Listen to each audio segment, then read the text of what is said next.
All right, let's take a trip way, way back. I'm not just talking about ancient history. I'm talking about the place where city life itself was born, where writing was invented. These were the innovations that literally built the world we live in today. And it all started in one place, Mesopotamia. So take a look at this number, 60. What do you think of? I bet it's your watch, right? 60 seconds in a minute, 60 minutes in an hour. We literally plan our entire lives around this number. But have you ever stopped to ask, why 60? Why not 100?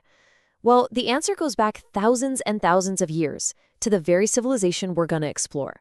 Stick with me because we are definitely coming back to this. Okay, so where exactly are we talking about? Mesopotamia. The name itself is a clue. It literally means the land between the rivers. And those two rivers are the Tigris and the Euphrates. If you were to look on a map today, you'd be looking at modern-day Iraq.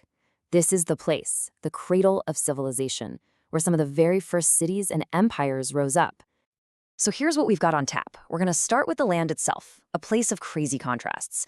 Then we'll see how that led to the invention of writing. And then the first cities. We'll even take a little stroll through an ancient city called Ur.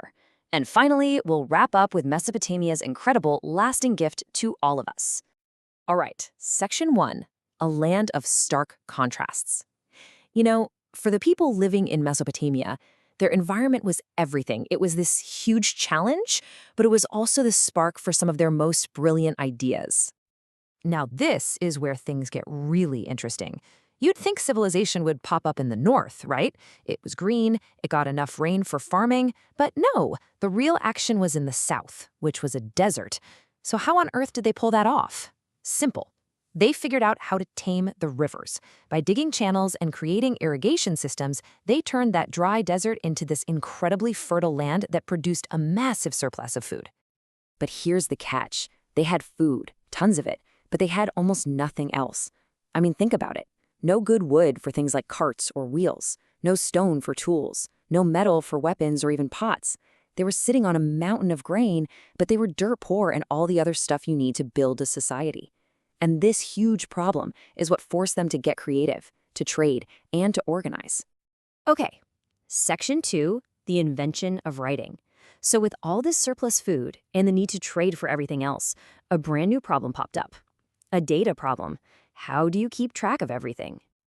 I mean, seriously, put yourself in their shoes. How do you possibly manage a whole city's economy just from memory? You can't. How do you remember that one guy brought in 50 sacks of barley, but this other person is owed 3 sheep, and you sent a boat full of grain down the river last week? It's impossible. You need a system. You need to write it down. And this is their brilliant solution. The very first writing from around 3200 BCE was basically just little pictures. You can kind of see it here, right?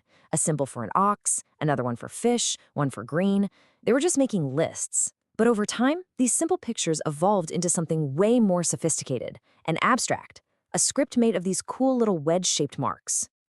And the technology they used was just genius in how simple it was. You take a hunk of wet clay, pat it smooth into a little hand-sized tablet. Then you take a sharpened reed and press these wedge-shaped signs into it. And then you just leave it out in the sun to bake. And what you get is a record that is almost indestructible. It's thanks to these tough little clay tablets that we know so much about them today. This system of writing has a name you've probably heard, cuneiform. It just comes from Latin words meaning wedge-shaped. Now, here's a really key point. Cuneiform isn't a language. It's a script. Think of it like our alphabet, which we use to write English, Spanish, French. Cuneiform was used to write down a bunch of different languages over thousands of years, starting with a language called Sumeri. So Section 3, building the first cities. Okay, so now they've got organized farming and a way to keep records. Society was ready for its next giant leap, building the world's very first true cities. But cities didn't just pop up overnight. They actually grew from smaller settlements. And at the heart of every single one was a temple. At first, they were just simple little shrines. But they grew and grew into these massive complexes that were basically the command center for the whole community. The temple organized the farming, it collected all the goods, it handed out rations. It was like the original city hall, post office, and warehouse all rolled into one. And the city of Uruk, wow.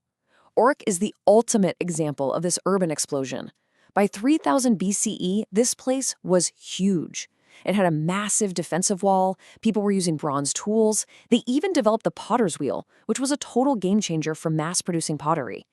Of course, a city this advanced needed a lot of organization, and that included things like compulsory labor. Basically, people had to work on big public projects for the temple or the ruler.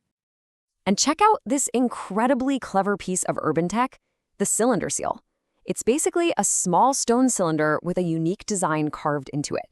You'd roll it across wet clay, and it would leave this distinct impression.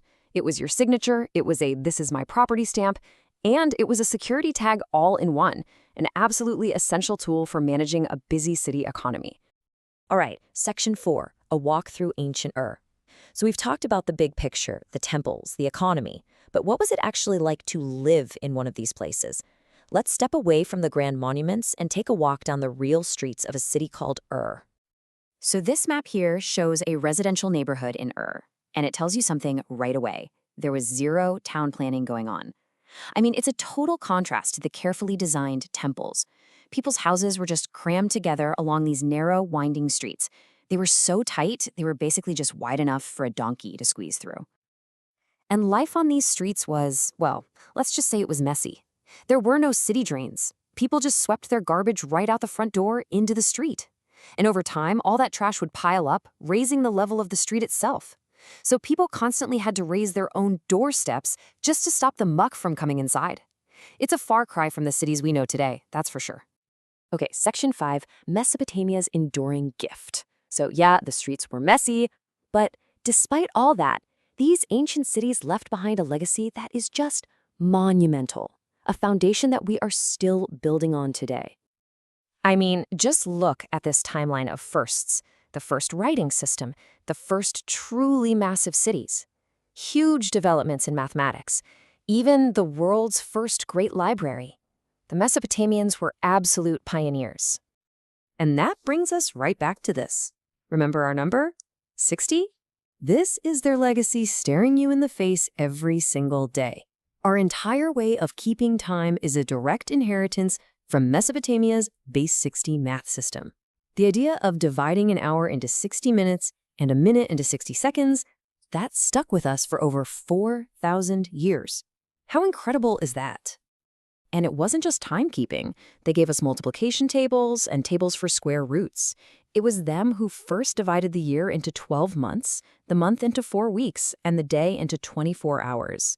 These concepts are so fundamental to how we see the world, and they were all worked out on clay tablets thousands of years ago. And the amazing thing is, they knew they were creating something important that would last. Just listen to this quote from the Assyrian king Ashurbanipal. He talks about understanding wisdom and checking and collating tablets and placing them in his library for the future. He was consciously trying to preserve all this knowledge. He sent scribes all over his empire to collect tablets for his massive library at Nineveh, creating this incredible treasure trove of knowledge that is a huge reason we know so much about their world.